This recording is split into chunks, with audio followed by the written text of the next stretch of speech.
Good morning to each and everyone at Trabes.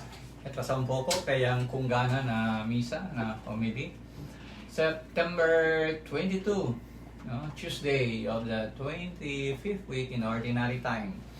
Nagyatambiyan si Father Elmer na programa de la escuela, no? Alas 8 ang misa and then 8:30 Principia el Education on Air ICES in Focus. No, we are trying to collaborate with the DXPP as radio station, a radio station tagiya ng Buen Direction, AM, BAN, and Tapikura, no? Priba el mensaje, no? El palabra, el educación na ere, at the same time na DXBP FB page and ICES FB page, creating a content, no, for parents, learners, significant others, and maybe I hope can be of use to teachers of every sector na manera ke pwede kita ayuda, pwede eskwela ayuda, no, broaden our horizon in terms of collaboration, no.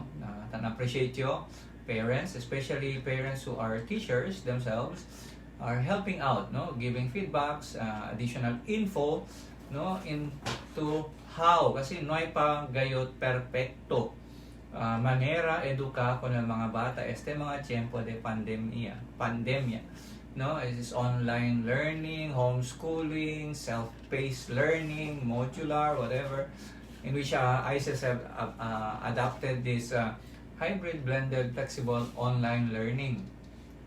So, mga konsepto na tapigura kita explica, diskuti, no, na manera ke ojalá pwede kami ayuda. We'll be able to help you out in exploring, deepening our desire to continuously guide our children, the young, and even ourselves as parents, guardians, and educators, administrators also. So I've been reflecting since Sunday, no, accept the unconditional generosity for salvation. Education, I believe, is one basic reality for salvation. Salvation against poverty, salvation against ignorance of what we must do to our life, to ourselves, to this body that has been blessed by the graces of God, no. It's one way na we try to really have a total self-awareness of the things that we are doing in this situation that we are in, no? It's really very important. Por eso, in the whole concept of the declaration of Catholic education, Gravissimum Educationis, no, the Pope has emphasized about the dignity of humanity. So, and related to humanity, hindi kita pwede andalehos emotional intelligence, no, of every human being. And we've been discussing and sharing of empathy, self-awareness, and awareness wherein the direct discipline coming from the parents or adults who are overseeing the children have or must have an impact in developing emotional intelligence, no. It's not just demanding or forcing or threatening the children to follow what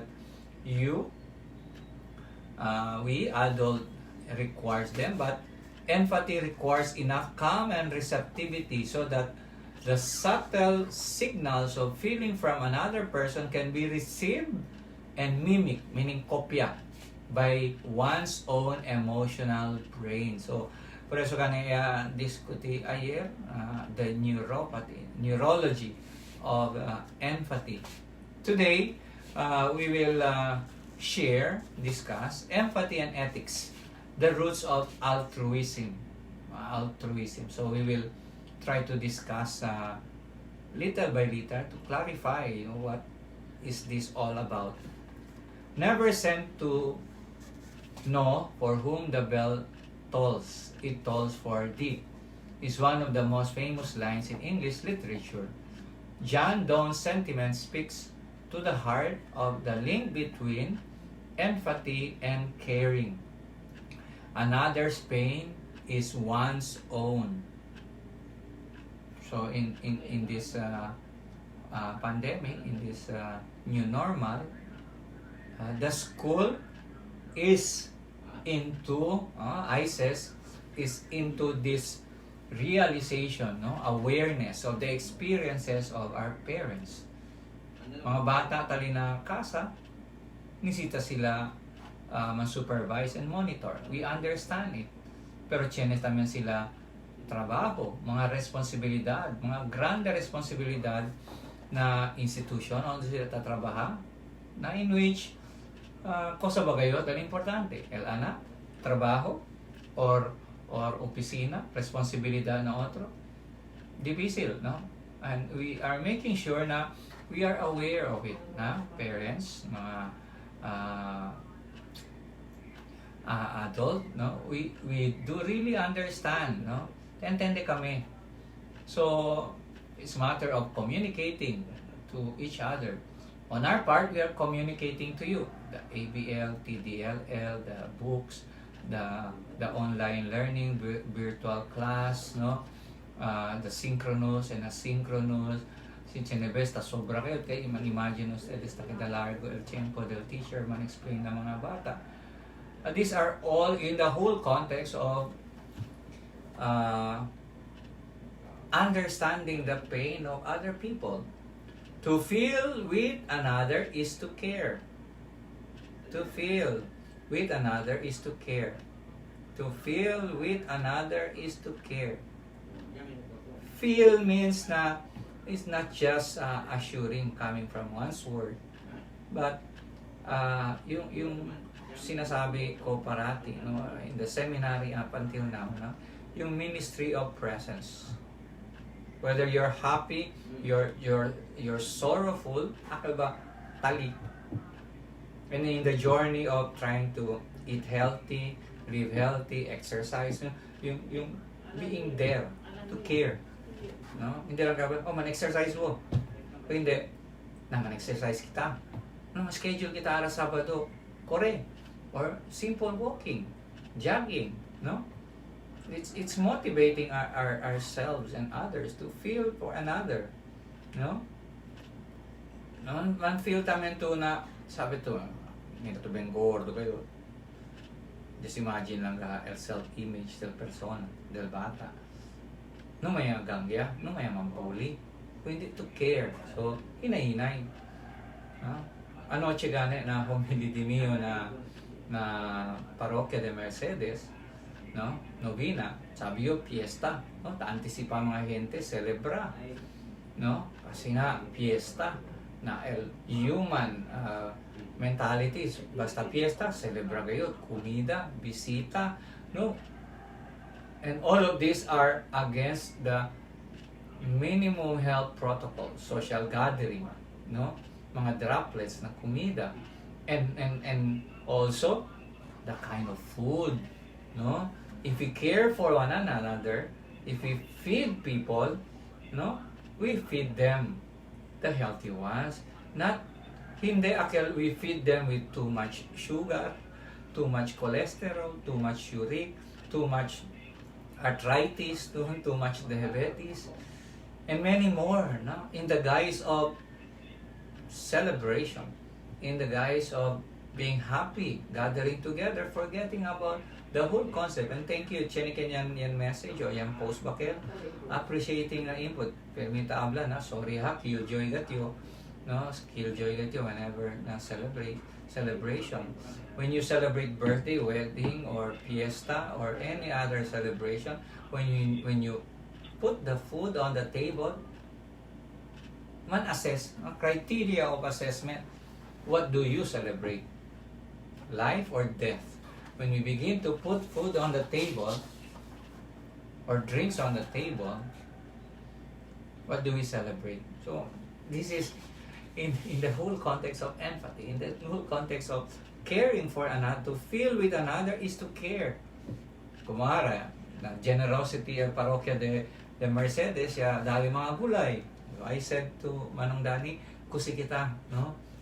Kaya mga madre ay anda para mang programa na na vocation campaign. So, prepara kita comida para dali kanila. Siya niyan text kumigo kay tangkulit kayo, the last week pa kayo, pruba daw at el disuyo chicken anoche, nante aga. Sige man order. So, it's not giving in, but listening, able to appreciate the effort. And this is how the Lord have responded to the clamor of those who seek His attention. Zacchaeus, Magdalena, tax collectors and sinners at the time. So, the emphatic attitude is engaged again and again in moral judgments for moral dilemmas involved potential victims. Should you lie to keep from hurting a friend's feeling? Should you keep a promise to visit sick friend or accept a last-minute invitation to a dinner party instead? When should a life support system be kept going for someone who would otherwise die? Mucho yan imbita kumigo para man sick call. So I do not want to lie to them, and I do not want to pretend na este mga tiempo, honestly hindi tiempo para man tampa valiente. I tried visiting the sick in the hospital, el ending di mio, perde di mio boses, and yan swabya tamin nyo, trying to transcend my stresses and anxiety, acute stress disorder, to your to everybody's knowledge na I'm taking antidepressant drug, Ribotril para pwede dormir, pero tabla doctor at least two times a week lang, no?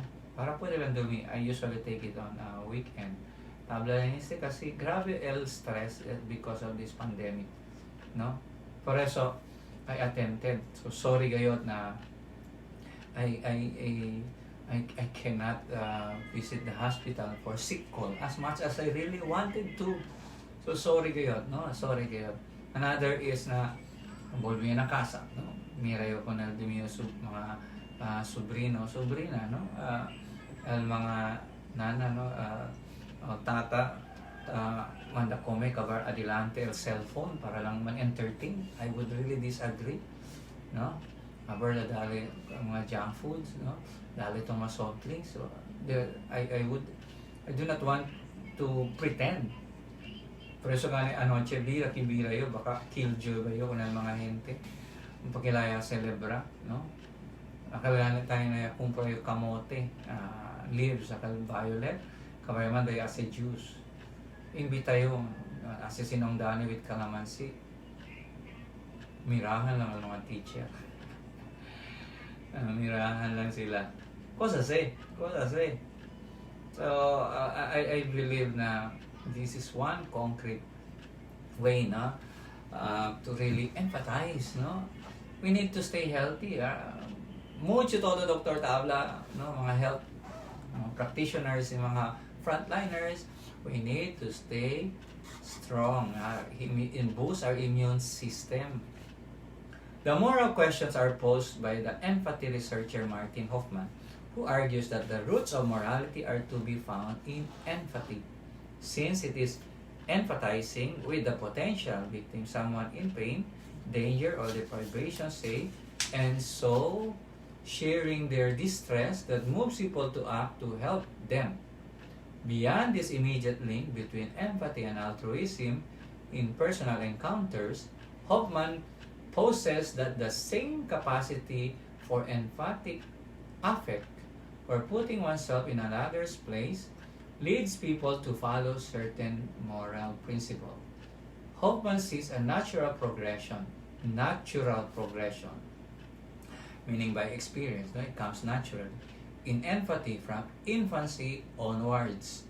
As we have seen, at 1 year of age, a child feels in distress herself when she sees another fall and start to cry. Her rapport, meaning relationship, is so strong and immediate that she puts her thumb in her mouth and buries her head in her mother's lap, no, thumb sucking, as if she herself were hurt.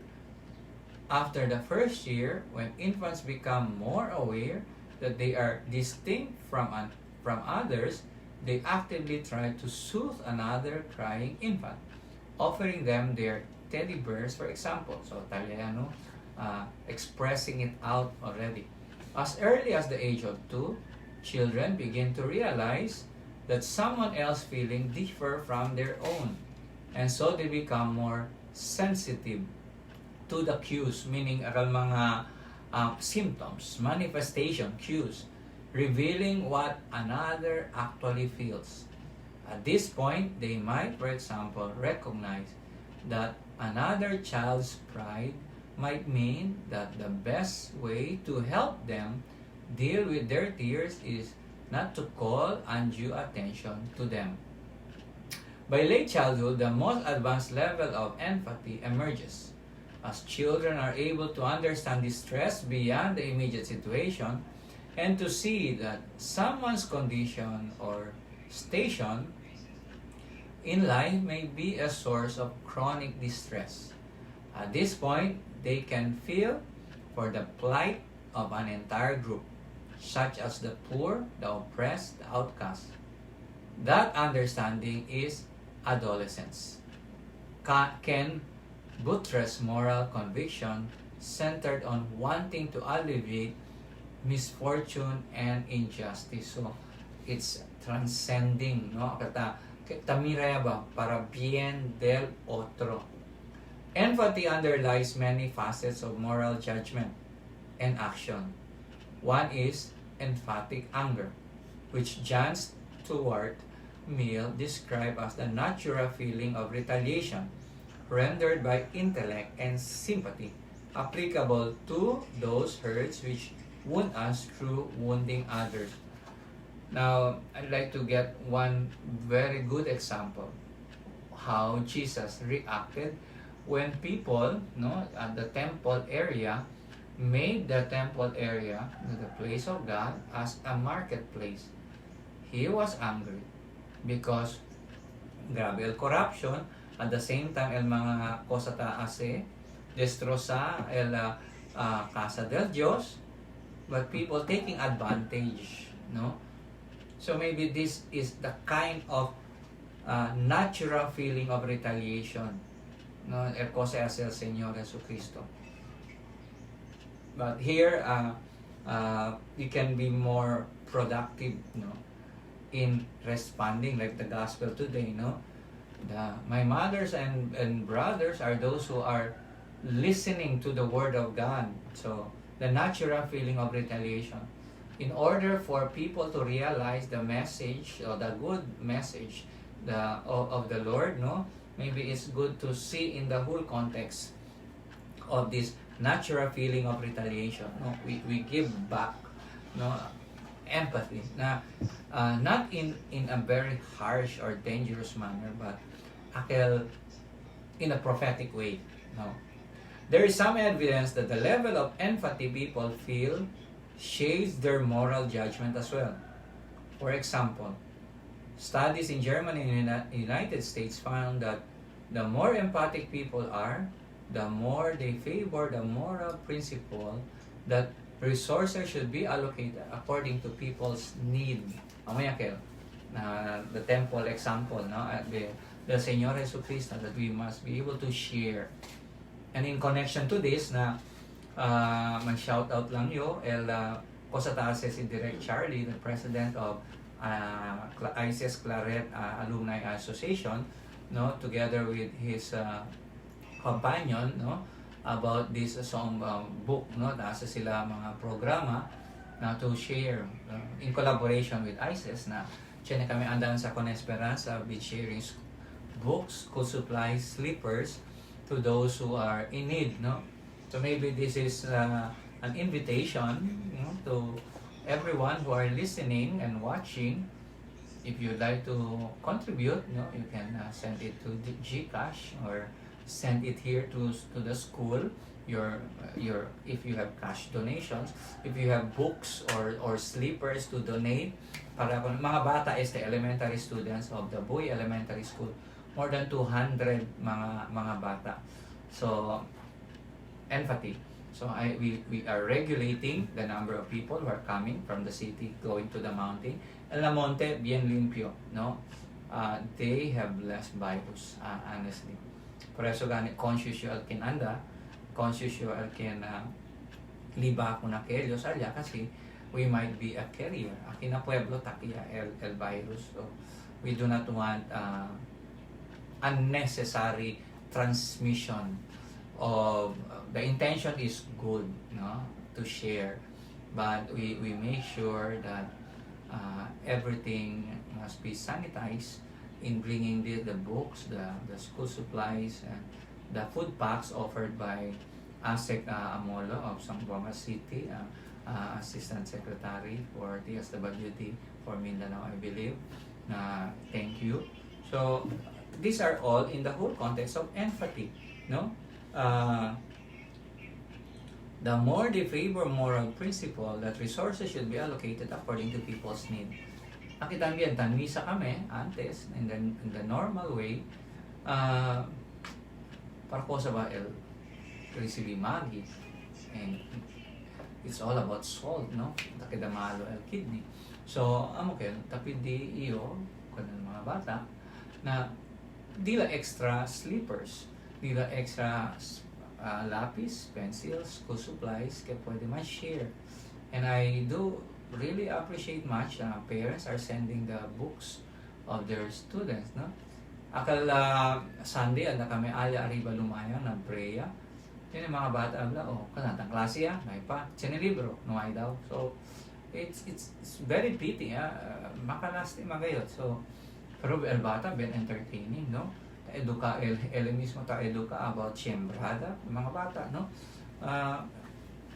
I do appreciate kayo pakilaya sila tan explain about el Sacala del Siembra, no, and many others. So it's very beautiful to see children are able to express themselves. Din chabacano kayo, then balik at uwi. So I do want to go back there and bring some books, school supplies ko ng mga bata. Amazing kayo. Ala na lugar di Father Louis, ala na Monte Maria.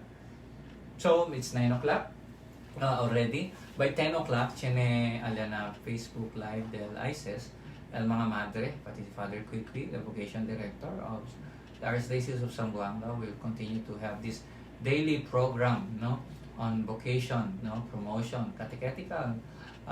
In this catechetical month, we are really encouraging our religious women and the priests to really promote, no, the concern, no, the moral principle is to share people's need to be enlightened, no, encourage children and the young to see, no, the different vocations in life, single blessedness, married life, and consecrated or ordained minister. Pakilaya man, abla si sister, mang-post daw mga tarpaulins na mga parokya. Tasali ba mga bata, mga jóvenes na may mga. This is through social media, the technology, I believe. This is an occasion wherein we make the most the need for people to listen and see for themselves. So, otro madre, otro congregation, they would share their experiences and their mindset, no? So, this is in the whole concept of accept the generosity of salvation. Meaning, uwi, mira, i-actua, no, na kasa, na trabaho, na persona, daily, no, Mayor Beng and ISIS, ISIS alumni is really encouraging people, no. She set her good example, no. Celebrate birthday alone at home, no, avoiding crowd. So please don't be stressed enough. Kaya kayo, please think of others. The moral principle of valuing the health and wellness of others. Maybe aligaha, pwede kita mag-ayudahan. So, por favor, No, por favor. No, we continue to heed this unconditional generosity for salvation, to see and give others the spaces. No, always think the wellness and safety of others. So, good morning con todo. And God bless, and always stay safe wherever you are. Especially, stay safe at home. Good morning. In Christ, through Mary, knowledge, power, and love for all. Good morning, buenos dias, assalamualaikum. May buntag sa tanan, no? Gupyagan daw. And,